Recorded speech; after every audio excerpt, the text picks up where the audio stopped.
vient, on est dans un endroit un peu particulier. Ces locaux, ils appartiennent au propriétaire qui est juste à côté de moi, donc je te laisse te présenter. Alors moi c'est Papin Larry, j'ai 20 ans et je suis propriétaire de la boulangerie et donc en l'occurrence des locaux que vous voyez juste derrière. Du coup, en parlant de cette entreprise, présente-la nous. Alors cette entreprise ça se nomme Au Coin des Boulangers qui se situe à 2 places André Récordeau à Jupy, 72 500. Et du coup je suis devenu patron de cette boulangerie à l'âge de 20 ans la suite à laquelle mes patrons ils ont décidé de partir et de nous la laisser aux apprentis. Ok, et du coup, on va commencer par les questions feeling. Donc, tu sais, je t'avais expliqué vite fait comment ça se passe. Qu'est-ce qui t'a donné envie de faire ce métier-là? Déjà, ça a été lors de la découverte des locaux d'une boulangerie quand j'étais à l'école primaire à Châles. On avait fait la visite des locaux et moi, ça m'avait tout de suite plu la manière dont on pouvait travailler à la pâte et laisser libre cours à notre imagination et à notre créativité pour justement pouvoir créer des produits qui coïncident avec la philosophie que la personne en question qui les fabrique puisse avoir et qui justement puisse quand même plaire à des clients sans forcément que ce soit des fabrications dites lambda. Ouais. Et du coup, par rapport à ça, donc du coup, maintenant tu es propriétaire, mais avant ça, est-ce que tu peux nous expliquer ton parcours? Alors du coup mon parcours il a commencé par les stages de découverte de troisième, même si je savais déjà dans quel secteur professionnel je voulais aller, en l'occurrence la boulangerie, j'ai quand même commencé par là. Donc j'avais commencé à la pétrisser à Parigny-l'Évêque quand j'étais en troisième et ensuite derrière j'ai continué 2 stages. Il y en a un c'était à la Foisse Sartoise à Changé, place de l'église. Et le dernier stage en date que j'ai fait avant de me lancer, c'était celui au Bonheur du Pain, qui était situé à Châles justement. Et derrière ça, ensuite, le premier patron en question, donc Léandre, a décidé de me prendre une fois que je lui avais posé la question, savoir s'il acceptait de me prendre pour mon CAP. Donc du coup derrière, j'ai fait mon CAP boulanger chez Léandre Lemarié, donc à Châles, comme je disais précédemment.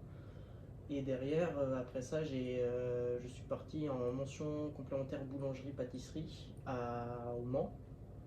Mais suite à l'arrivée du Covid ou quoi que ce soit, malheureusement, j'ai pas obtenu mon diplôme, mais bon, ça c'est une autre histoire. Et derrière, j'ai entamé une mention complémentaire boulangerie spécialisée à Jouer-les-Tours, donc qui se situe justement au niveau de Tours. Et derrière, après l'obtention du diplôme et beaucoup de paroles avec mon patron actuel qui m'avait pris pour la mention boulangerie-pâtisserie et pour la mention boulangerie spécialisée, on en a beaucoup discuté et j'ai décidé de racheter la boulangerie par la suite. Et Ouais. voilà où j'en suis. Et du coup, toi, quelles ont été du coup tes motivations pour reprendre la boulangerie? Mes motivations, c'était déjà une des réponses qui est le plus entendue, quoi que ce soit pour les jeunes entrepreneurs ou quoi que ce soit, c'était de devenir son propre patron. Mais l'une des autres raisons principales aussi, c'était indirectement prouver ma valeur pour le métier et prouver que j'aimais beaucoup mon métier au point que malgré mon âge, j'ai envie de me lancer dans cette aventure justement qui est de devenir patron relativement jeune. Parce que j'aime beaucoup mon métier, j'avais envie de pouvoir transmettre mon métier et de me gérer moi-même en fait, principalement. Et Ouais. à terme de justement aussi transmettre mon savoir et mon amour pour le métier à autrui, que ce soit sur des apprentis ou des ouvriers qui ont envie de se bouger les fesses pour le métier. Ok. Et du coup, maintenant que tu as repris la boulangerie, est-ce que tu comptes proposer des nouveautés? Oui, du coup, je compte proposer des nouveautés, que ce soit sur les infrastructures en elles-mêmes ou même sur les fabrications. Je sais qu'à titre personnel, moi, ce que je voudrais, c'est développer principalement tout ce qui est gamme de brioche et les gammes de pain d'antan, mais avec l'actualité technologique que le métier offre actuellement. Et également aussi, par exemple, à titre d'infrastructure, ce serait de garder cette boulangerie-là, mais d'avoir d'autres locaux ou quoi que ce soit, voire même d'autres boulangeries qui auraient le même nom d'enseigne pour que je puisse développer ce que j'ai en tête et ce que j'ai comme projet à l'avenir. Ok. Et à l'heure actuelle, du coup, au niveau des employés, pour le moment, tu es seul avec du coup ton co-gérant. Et du coup, est-ce que plus tard tu comptes reprendre des employés ou... Du coup, sur le très long terme et vraiment dans l'avenir, ouais, il y aura cette optique-là où je reprendrai des salariés ou quoi que ce soit, parce que comme je l'expliquais précédemment, moi je voudrais aussi avoir d'autres locaux ou quoi que ce soit, tout en gardant cette boulangerie-là qui sera à mon nom ou quoi que ce soit, mais forcément, du coup, après, je pourrais pas jouer sur les deux tableaux entre une boulangerie qui se situe ici et une autre boulangerie qui se situe peut-être dans un autre département. Ce sera impossible, donc je sais quoi, à long terme, il y aura d'autres ouvriers ou quoi que ce soit, voire même peut-être des chefs de production qui pourront gérer les plusieurs petits locaux que je pourrais avoir à long terme. D'accord. Et du coup, maintenant, est-ce que tu peux nous expliquer, toi qui as 20 ans, du coup, les démarches que tu as entrepris du coup pour ouvrir cette entreprise? Alors les démarches elles sont relativement compliquées, pas forcément dans le sens où il faut connaître telle ou telle chose sur le bout des doigts au niveau administratif, mais elles sont compliquées dans le sens où faut en fait se mettre à la place des personnes qui reçoivent les futurs acheteurs, voire les futurs patrons. Parce que on nous apprend pas forcément ça ou quoi que ce soit à l'école sur le domaine administratif, qui en fait les premières démarches à faire c'est démarcher auprès d'une banque. Et une fois qu'il y a eu suffisamment d'avancement avec la banque en question, et ben, faut ensuite après démarcher auprès d'un notaire. Et le notaire, au préalable, en même temps de démarcher avec le notaire, il faut démarcher également avec un comptable. Parce que il y a tout plein de documents et de paperasse qui se mettent en place, l'ouverture du compte en question. Il y a aussi d'autres documents, le fait de rentrer dans le cadre du tribunal ou quoi que ce soit pour avoir l'appellation boulangerie-pâtisserie. Et c'est pas forcément spécifique à la boulangerie-pâtisserie, ça marche comme ça dans les autres secteurs professionnels, mais forcément avec le secteur qui est en question. En l'occurrence, du coup, ça s'est fait comme ça pour moi personnellement. Ouais. Est-ce que du coup, tu aurais des conseils à donner aux prochains, entre guillemets, futurs boulangers ou pâtissiers qui aimeraient ouvrir leur entreprise? Alors, un conseil que je peux donner, c'est ne jamais se dire que tout est acquis. Toujours se remettre en question, même si dans les débuts c'est très dur de se dire que il y a une part en fait en soi qui se dit je suis devenu patron, j'ai réussi. Malheureusement non, tu es devenu patron, mais faut continuer à se bouger les fesses, à se remettre en question. Pour moi, même en étant patron, on a moyen d'apprendre encore de tout et n'importe quoi. Que ce soit de la vie privée qui puisse rentrer dans le professionnel, qui peut justement t'apporter une certaine maturité et une certaine stabilité sur tes fabrications ou quoi que ce soit. Et en l'occurrence, c'est ça aussi qu'il faut garder en tête, c'est toujours se dire que c'est pas parce que tu es devenu patron et que tu fais les fabrications que tu as envie de proposer en boutique qu'il faut que tu te lasses et que tu t'engendres dans une routine. Parce que c'est un peu en fait à te dégoûter de ton propre métier et à vouloir lâcher prise, à te dire mais en fait pourquoi je me suis lancé dedans, je ferais bien mieux en tant qu'ouvrier ou quoi que ce soit. Parce que forcément malheureusement derrière il y a aussi tout ce qui est lié aux horaires ou quoi que ce soit. Moi à titre d'exemple, avant j'avais mes horaires où je commençais à 3h30, 4h et je finissais ma journée dès midi et demi, 13h. Ça faisait des belles journées de quasiment 9h30 voire 10h en fonction d'eux, mais c'était toujours très raisonnable et d'un seul coup devenir patron, tes horaires en soi tu les comptes plus. Moi je sais que l'une de mes premières journées en tant que patron, j'avais commencé, il était 2h du matin et j'ai fini ma journée, il était plus de 19h30 parce que du coup fallait gérer en fait vraiment tout, fallait s'occuper de tout. Du coup, on va revenir justement à tes horaires. On va parler un peu de questions de aux sociétés. Justement, est-ce que il y a des inconvénients qu'on retrouve face à ton métier, que ce soit maladie, que ce soit la tenue au niveau physique, au niveau des horaires, etc. Déjà par rapport à la tenue, l'avantage c'est que en tant que patron, on n'a entre guillemets pas de restrictions vestimentaires, dans le sens où ça veut pas dire qu'on a le droit de travailler en slip ou quoi que ce soit, non loin de là, mais on a quand même un minimum à avoir et on n'est pas obligé d'avoir la tenue réglementaire d'un boulanger, même si c'est mieux de l'avoir aux normes d'hygiène ou quoi que ce soit, mais si demain j'ai envie de travailler ou j'ai juste un short t-shirt et je suis en claquette, je peux travailler en short t-shirt claquette. C'est juste que après si j'ai un accident, je pourrais m'en prendre qu'à moi-même.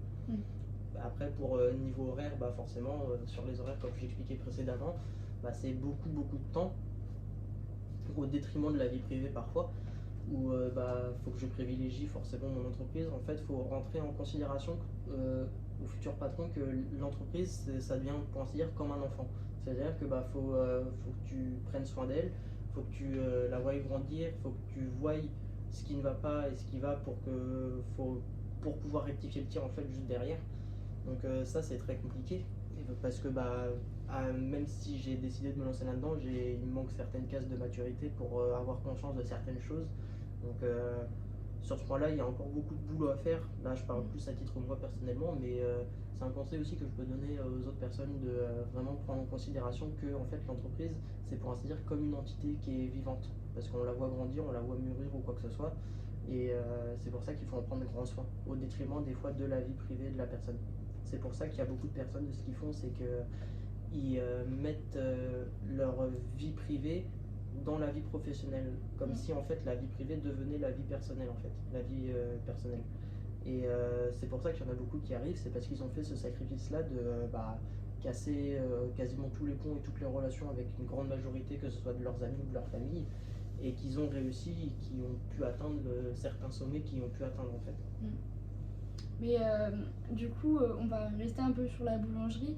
En ce moment, on constate une grosse augmentation des prix des matières premières. Est-ce que toi, ça t'atteint beaucoup ou... Ah bah forcément oui, parce que même que ce soit que sur les matières premières, nous on a de la chance, c'est que j'ai mon fournisseur de farine, Axian, qui nous ont pas fait d'augmentation de prix, ils nous ont laissé le tarif au même prix qu'ils l'avaient fait pour mes précédents patrons qui étaient ici. Donc du coup, nous, malgré l'augmentation, nous on n'en a pas sur la farine. Après forcément, il y a tout le restant des matières premières, que ce soit le sel, le beurre, le sucre, l'aluminium ou quoi que ce soit, où là, bah ouais, il y a une augmentation. Mais ce n'est pas juste les matières premières qui ont augmenté, parce qu'on a aussi une grosse augmentation d'électricité. Et ça, bah, ça fait très mal, parce que si le chiffre d'affaires n'augmente pas, mais que tout le reste augmente, bah, au bout d'un moment, forcément, il va y avoir une casse dans la trésorerie, et c'est un coup à fermer boutique. Donc c'est la chose à ne pas souhaiter. Donc c'est pour ça que bah, soit malheureusement on augmente les prix en boutique au détriment de certains clients qui n'ont peut-être pas forcément le panier moyen pour pouvoir se permettre d'acheter ce qu'ils ont envie d'acheter à une boulangerie. Ou alors, il faut trouver des solutions secondaires, comme en l'occurrence par exemple un courtier en électricité qui peut bloquer et fixer les prix, peu importe l'augmentation qu'il y aura pour le long terme. Et en l'occurrence, ça fait une très belle économie par exemple. Et du coup, tu parlais du panier moyen des gens. Du coup, je pense que tu as un avis à donner sur tout ce qui est grand commerce, boulangerie industrielle. Oui, ça c'est quelque chose qui malheureusement il en faut entre guillemets des boulangeries de grande surface par exemple, parce que bah, l'avantage c'est que indirectement ça peut faire des économies à pas mal de personnes. Le fait que ce soit un petit peu moins cher que dans une boulangerie artisanale, le fait également que ça se situe dans le lieu même où les personnes font vraiment toutes leurs courses tous les jours, parce que ça leur évite après de devoir reprendre la route ou quoi que ce soit pour aller dans une boulangerie acheter leur pain. Mais après, c'est aussi très péjoratif, parce que c'est nous qui en souffrons en premier lieu, pardon, les petits artisans boulangers ou quoi que ce soit.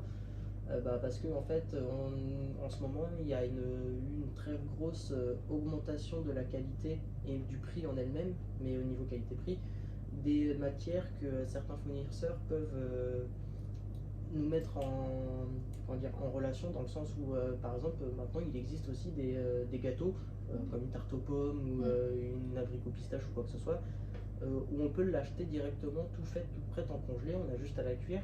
Et sauf que en fait, en ce moment, ils arrivent à commercialiser des produits qui sont aussi bien que ce qu'un artisan puisse fournir en fait. Et ça justement, c'est ça qui fait très peur, parce que bah, forcément, nous derrière, ça casse totalement notre commerce ou quoi que ce soit.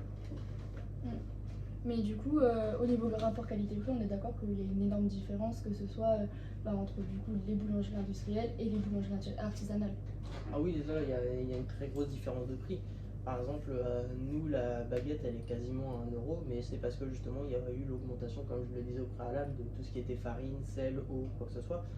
Mais en grande surface, hormis ça, l'avantage c'est que vu que c'est fait tellement en grosse quantité, parce que c'est une grande surface ou quoi que ce soit, et ben en fait, la baguette par exemple, que nous on vendrait 95 centimes, eux si ça se trouve ils la vendent pas forcément non plus 2 fois moins cher, faut pas abuser, mais ils la vendraient peut-être au lieu de 95 centimes, ils la vendent si ça se trouve à 80 centimes. Mais en soi, il y en a, ils diront que c'est juste 15 centimes d'écart et de différence, mais quand on en vend une certaine quantité, que ce soit au jour, à la semaine ou au mois, bah, les 15 centimes de différence, ils se ressentent très vite. Parce que du coup, les gens ils voient que c'est moins cher, donc ils s'insistent plus eux-mêmes à se dire bah, ça vaut mieux le coup que j'aille en grande surface. En plus, le goût n'est pas si différent que ça, donc moi je suis gagnant-gagnant. Alors ouais, mais après, il y a des personnes qui ne sont pas du tout gagnants, que ce soit sur eux-mêmes ou leur mental, de se dire qu'il y a des gens qui préfèrent aller voir de l'industriel plutôt que d'aller voir du fait maison et de l'artisanal. Et en plus, ça fait aussi très mal à l'entreprise, parce que du coup, c'est de la vente en moins. Parce que si cette personne-là va acheter son pain en même temps de faire les courses ou quoi que ce soit, et ça veut dire qu'elle va pas s'embêter à repasser dans une boulangerie pour acheter une autre baguette. Ce serait totalement puéril et futile. Et bah très bien. Moi, ce que je vais te demander, si tu en as envie, c'est si tu as un message à passer, ou du moins faire une conclusion de tout ce qu'on a parlé. Une conclusion de tout ça, ce serait ceux qui en ont l'envie, mais peut-être pas forcément l'audace ni le courage, bah foncez quand même dedans, parce que chaque échec est un moyen de apprendre de ses erreurs et de pouvoir justement éviter de faire la même connerie la prochaine fois. Donc même si vous voulez vous lancer dans un projet qui paraît démesuré ou quoi que ce soit, lancez-vous quand même, parce que bah, c'est pour un peu que vous ayez vraiment l'envie de faire ce que vous avez envie de faire et de mettre en place le projet que vous avez envie de mettre en place. Ça pourra, si ça se trouve, vous porter très loin et à long terme bah, faire en sorte que vous puissiez gagner votre vie d'une manière qui jusque-là vous pensiez totalement inconcevable, et de vous accrocher à ce que vous avez envie de vous accrocher, que ce soit vos rêves ou même vos motivations, parce que ça, si on n'a pas forcément le soutien, que ce soit des amis ou de la famille, ça peut être très compliqué de se motiver à bosser et à faire ce qu'on a envie de faire. Tout pour toi? C'est bon. Et bah très bien, bah, je te remercie pour cette interview. Et puis Moi je te remercie également.